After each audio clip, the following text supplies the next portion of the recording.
আমরা তো মনে কর আগে বলটা লইয়া 16 ডিসেম্বরের জন্য চালটা লুড়াইয়া আনন্দ ফুর্তি করতাম, কথা কিন্তু সত্যি, কি রে? পাকাইতাম। কিন্তু এখন তো মামা ওই যুগ নাই, এটি চলে না। ঠিক আছে, এখন একটা বুদ্ধি কর, কেমনে 16 ডিসেম্বরটা করতে পারি।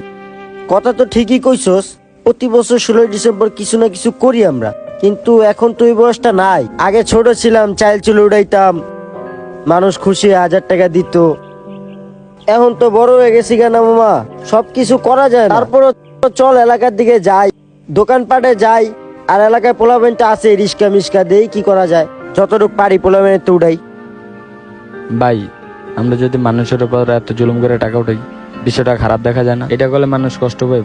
ওই বেটা, আমরা হইছি এলাকার পোলা, আমরা এই এলাকার দোকান দিয়ে উৎপাদ করে টাকা পয়সা লোক না, রিক্সা দিয়ে উৎপাদ করে টাকা পয়সা লোক না, লইব কেডা? ওই আশিক চল তো। খারা শোন, আমরা যে টাকা পয়সা উঠাইতেছি, আমরা টাকা উঠায় কি করব? খিচুড়ি পাকাবো। আমরা তো একারা খাবো না, তাদের